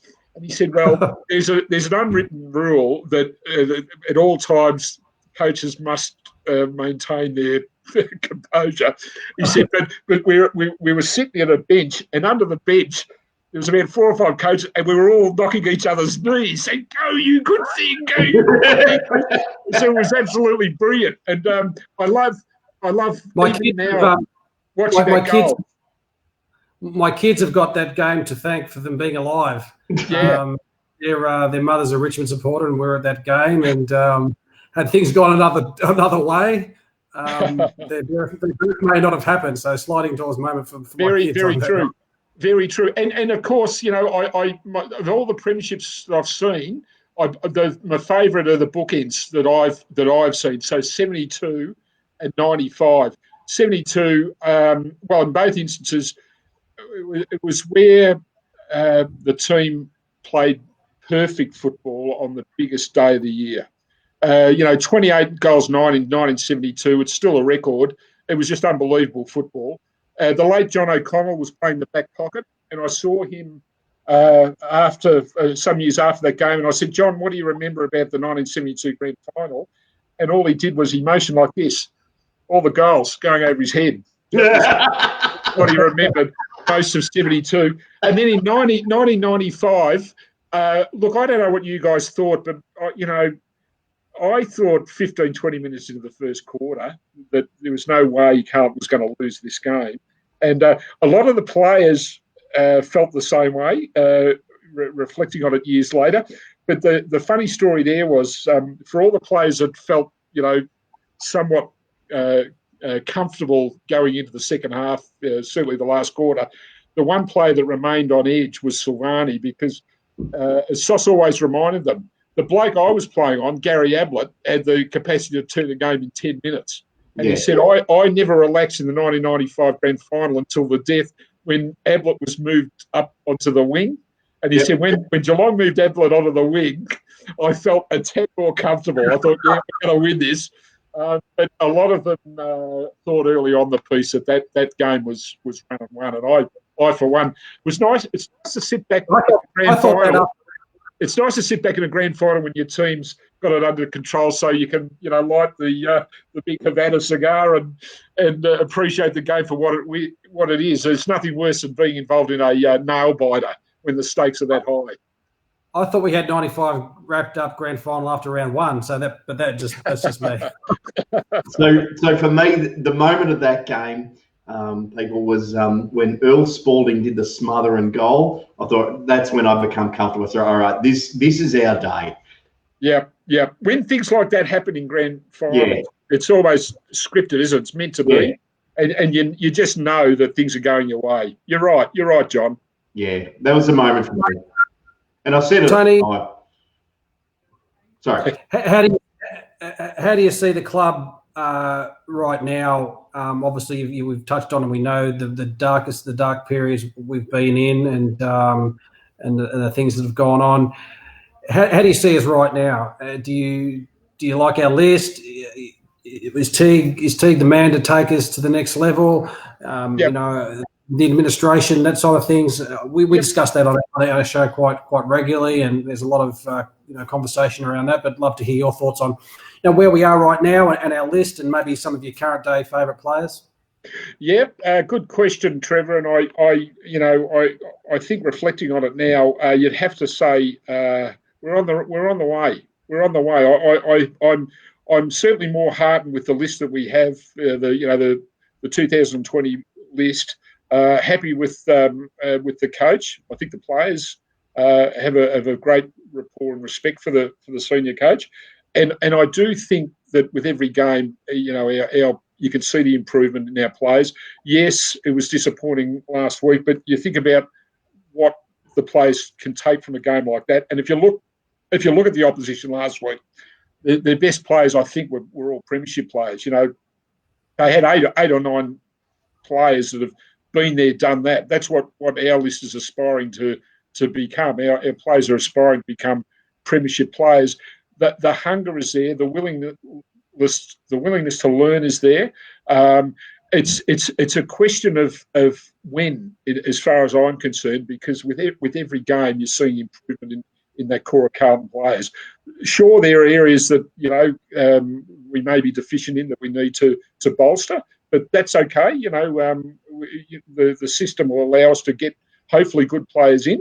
But I think in terms of the core group that they've got, I am heartened with the way it's heading, and I have a lot of faith in the young players that the club has brought in, because let's face it, they're the players that have got to step up to the mark to take Carlton further along the way. So I think these are good times, and we've all seen a lot of false dawns over the past 20 years, but I think this time there's substance behind it, and I do have faith in the coach and where the coach is taking the players and the group as a collective. I have the utmost confidence in, and let's be honest, it's been really, really good to watch Carlton play. We haven't always been able to say that in the last few years, but I think they're playing an entertaining brand of footy, and it's great to be able to tune in. I was going to say rock up, but to tune into a game now, knowing that your team's going to be in the contest. You know, how many times in games that okay, we knocked Essendon over this year, we fell a bit short of Melbourne, we beat Geelong, that great game down at GMHBA. But if you think about those games and you compare it to the teams that took to the field in years previous, if they'd been in those situations 2 or 3, 4 years ago, we might have got blown out of the park. You know, we may not have necessarily prevailed. And I would still say that we're short of a 4-quarter team. You know, we're still spasmodic, but I think that consistency of performance again will come with time and experience. And I am genuinely heartened by the team and where it's heading right now. Here. I think we concur, Johnny, and I think a lot of our audience concur that we're on the right track. We do class ourselves as a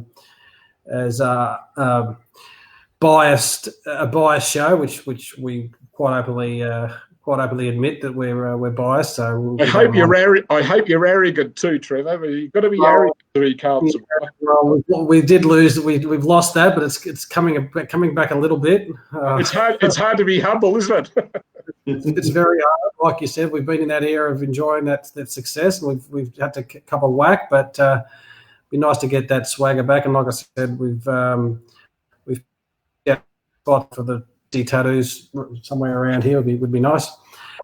I think the two games of the season that we will learn the most from is last week against Hawthorn, about how to use the ball and to to vary the speed of the game and use the football properly, which they did and destroyed us in terms of that. Instead of us going full on, we needed to to take a bit of a step back, which we did against Port Adelaide quite nicely. Is the ability to use the ball and use the tempo of the game. Yes. The Port Adelaide game, I think we can take the most from in the way and learn from them in the way that they delivered the ball pinpoint in a crowded forward line was just an absolute treat to watch. And if we can learn from that and do what they did there, we'll be an extremely dangerous team. Oh, I think you're right, John. You know, there are ebbs and flows in contests, aren't there? And it's how you cope with the ebbs and flows and how you deal with them. And as you say, that all becomes part of the DNA of an experienced league footballer. And we've got a few old heads. You know, we've talked about Simo earlier on, but we've got some genuine young talent coming through, and plenty more that we've still yet to see enough of. You know, you look at the guys running around the twos. You know, you've got O'Brien, Dow, Fisher. We haven't seen yet this year. DeConning's another one. So I think. Bill. you have to be heartened by the youth that is coming through, and sometimes, you know, you alluded to the Port Adelaide game. Sometimes you do have to take a step back, you know, to go forward, and these are all things that happen along the way, and I think steel the players into becoming better performers for it. So that's what we all hope.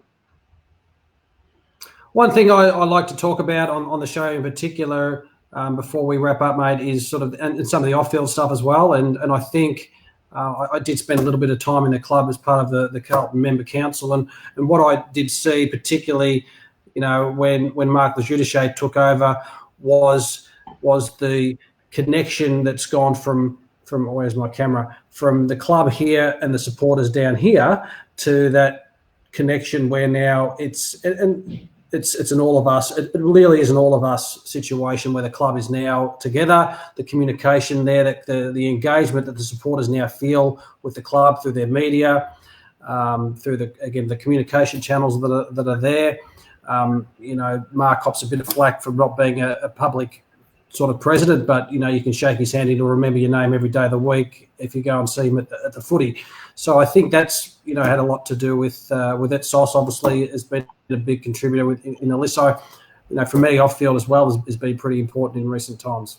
Well, it's really heartening to say that, Trevor, because I know that's been a primary focus of the club. You know, to try and you know, bridge whatever nexus was there between club and member supporter, and you know, it's I know, you know, remembering how Carlton was and how it is now, I'd say you know, it's almost chalk and cheese, you know, and I think it's fabulous that that when I hear members and supporters say that, exactly what you said, that you know, I know that there are inroads being made, and that and at the end of the day, it's the members are the club, you know, and we all love Carlton, and we all want to be part of it, and thankfully the club recognises that and is really working hard to try and promote inclusivity, because it is strength in numbers, you know, and Carlton, you know, if you look at the last 20 years, I do see Carlton as the great sleeping giant, and I tell you what, when it starts to turn around again, I mean, I lament the fact that this wretched pandemic has put paid to the 2020 season in so many ways, because if you can think about, you know, what it would have been like to be there against Richmond round one, you know, for that first start of the season with all the, you know, the anticipation, and then you know, to see Eddie run out for the first time again at the MCG maybe later on in the year, what sort of numbers would have been generated at the MCG and you know, at Marvel Stadium. It whets the appetite to think of that we're on the cusp of becoming the force we once were again. And when that happens, I contend that there won't be a joint big enough to hold Carlton's members and supporters, because there are people like you and I, John, that we talked earlier about how we've seen those great days, and we want to experience it again. And particularly after these lean years, we're probably going to enjoy it so much more. We're going to savour it. Then there are younger people, and you know, I've got kids that really haven't seen Carlton win games at all, that have lived through that bleak, dark 20-year period that we've all experienced. To see them be there to see Carlton winning again, the impact is different for them again. But what it does, whether it's young or old, that actually galvanises the whole joint. And to me, that's probably one of the most exciting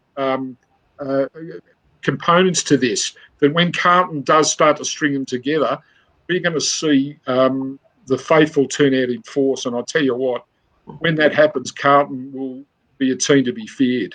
I promise you. Yeah, it's like Richmond's got nothing on us, you know. No, Adrian Gallagher. I asked Adrian Gallagher once. I said, "How do you describe Richmond, Adrian?" To which he replied, "They are a breed." That's all he said. He's probably right.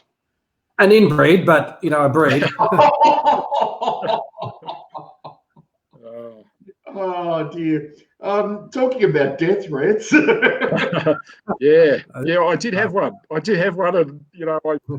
I still think about that. I put it behind me, John. Put it that way. It happened to be a long time ago. We know some people will sort that out for you. No worries. Yeah, one of these days I'll tell you the story off air. We'll go and have a beer one day, and tell me then. But at Norton's, and it'd be great to see you down there, and to the viewers of the live page tonight. I mean that it would be great to chew the fat over a beer at Carlton, of course. Yeah, brilliant. I'd love to get Andrew and Mark, who are our two off-camera specialists, with us as well. Be absolutely brilliant. But I'm just I should never laugh at that story that you told, but Eddie Maguire always just bitches about Tony Lockett throwing his crutch at him. It was a comparison, doesn't it? Yeah, well, Eddie's like Bambi compared to what I had to put up with. But I live to fight another day, John, and I certainly intend to be around for at least the next Carlton Premiership, and hopefully half a dozen more, because I've seen 6, and as I've said to people, you never get sick of them. Yeah, that's right. Like you said, mate, the next one will be the sweetest, and we're unashamedly biased, and we think that's sooner rather than later. Absolutely, and it'll be fabulous to experience it again, to be part of it, and what did the Rhodes Scholar say, Mike Fitzpatrick, to be part of something great, and that's, I think, what we all want to be part of, to be part of the Carlton Football Club, one of the great sporting institutions in the world, let alone Australia, and the time is nearing. Johnny, I can't think of any better way to sign off unless you've got anything else. Oh, look, as I said, and as you've said, we could keep going for this could go into the early morning if we want to. I fear I might have put a few viewers to sleep, so I do apologise, but I've loved the opportunity to talk, and might I commend you guys and to all that are involved in production of the show for the service, the community service you're providing, particularly right now when people are feeling it, aren't they? The times are tough, and I think they're looking for an outlet. The one thing I didn't say, boys, earlier on is if you think about the game in totality, and I'm looking even beyond Carlton here, but if you look at the game in totality, they played it through the Spanish flu in 1919. It was played through 2 world wars, a Great Depression, and now, of course, the pandemic. The show has gone on. And when I think about it, and again, historically speaking, do you know what? I don't believe that the game's been more important than it has been now, because I think in times of crises, we look for escape, and we look for something to take our mind away from the ills of the world. And sure, we've seen some ordinary games, I suppose, of footy this year, but gee, it's great that that the players are putting the show on, because just for 2 hours in your living room, just a break from the stresses of the pandemic and what might be around the corner, you can forget about it and just watch a great game of footy being played. And I leave you with that. I think that never before has the game been more important than it is now. And it's even greater when Carlton wins, because, how good did you feel after Geelong, or after the Bulldogs game? I mean, it's great for the soul, and particularly in a time where we're all living through these challenges.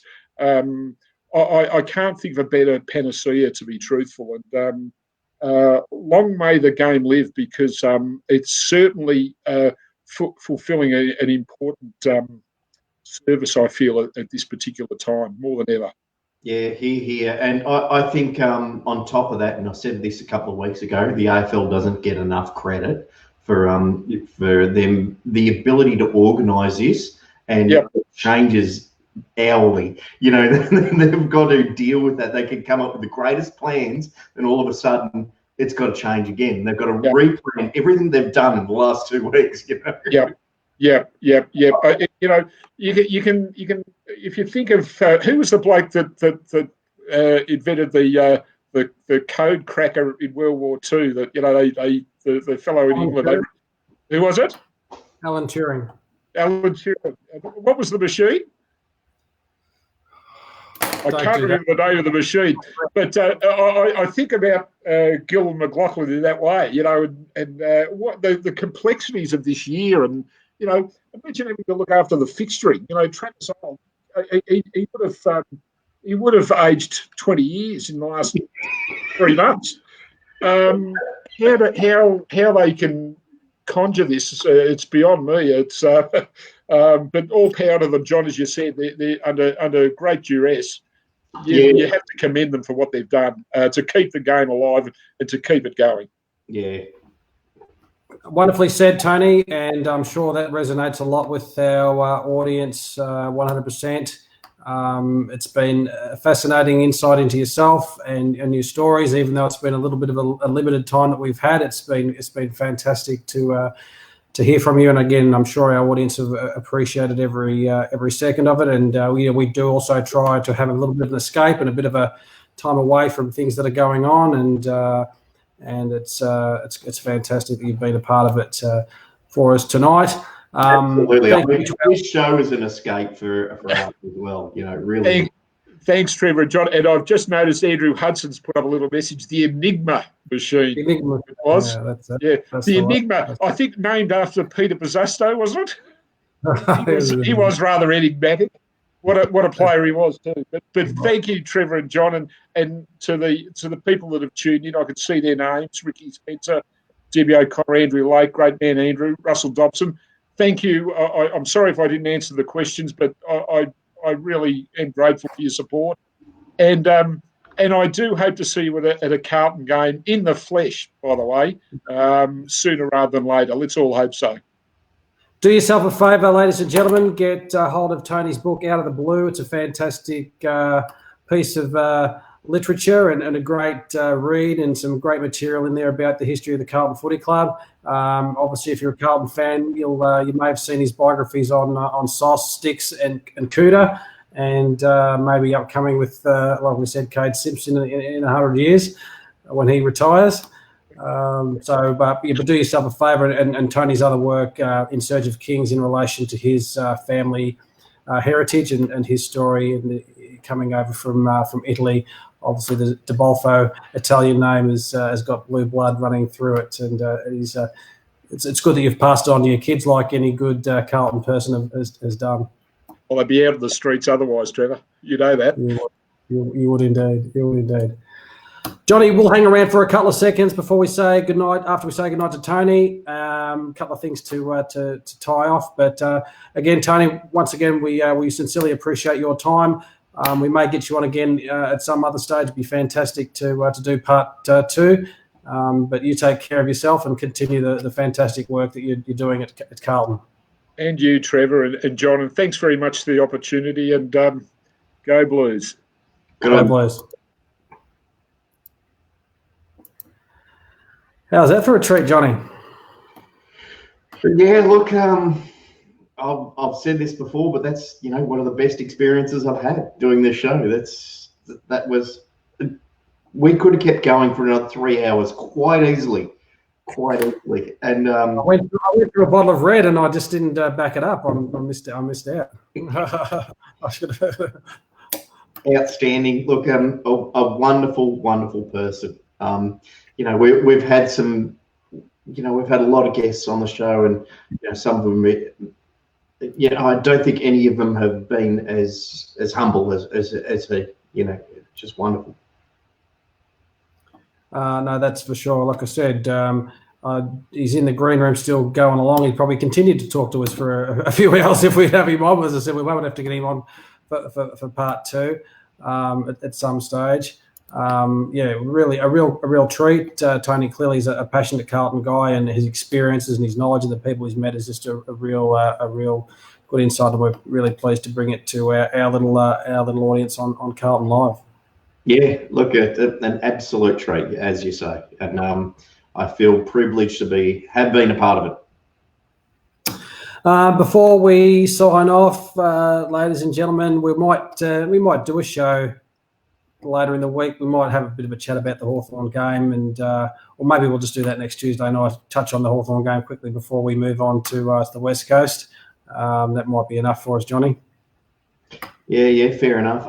Want to do a little bit of advertising before we go. It's obviously a very tough time. We're trying to get businesses together just to talk through issues and to, promote their services on carltonbusinessconnect.com. Just get in touch with us. We'll put you in touch with other people. Just there's something that we're trying to do just to get everyone together, and try and keep everyone afloat in this time. Yeah, well said, Johnny. I'll just touch on that as well. It's a little of an initiative John and I have put together to try and not just help Carlton business owners through this tough period of time, but also maybe help some consumers who might be looking for particular goods and service. John's done a fantastic job on carltonconnect.com as his main work as a web designer. We're putting together a group of Carlton businesses. We've got Blue Chip Private Wealth, Black Velvet Coffee, Stature Financial Group, Save Me Marketing, FIFO Capital. So if you jump on Carlton Business Connect, we'll put that up on our page tomorrow probably. There's some good opportunities to support Carlton businesses, and also to get some good deals being a Carlton supporter. So that's the idea behind that, which we'll put up later on. And Johnny's done some fantastic work on that particular endeavour. Yeah, cheers. Yeah, look, at anyone who's struggling in retail, doesn't have the ability to go online and so forth, just give me a shout. I can make it happen, and it'll cost less than actually what you think. My male modelling has dipped down since COVID started, so any work you can do there, Johnny, to help pick that up, that'd be good. Yeah, the best that I could do is a airbrush. Let's get a Photoshop work. I'll take any help I can get. Ladies and gentlemen, fantastic. Really appreciate you joining us, and thank you for the interaction. Thank you for the comments. It's been really, really fun. I'm sorry we didn't maybe get to your questions or comments. We wanted to try and hear from Tony as much as we could, given he's such a quality person, a quality speaker. It was all about trying to do that tonight. But we really appreciate you tuning in. Johnny will post this up on YouTube and some other channels. It'll be replayed obviously on Carlton Facebook Live. Give us a like, give us a share.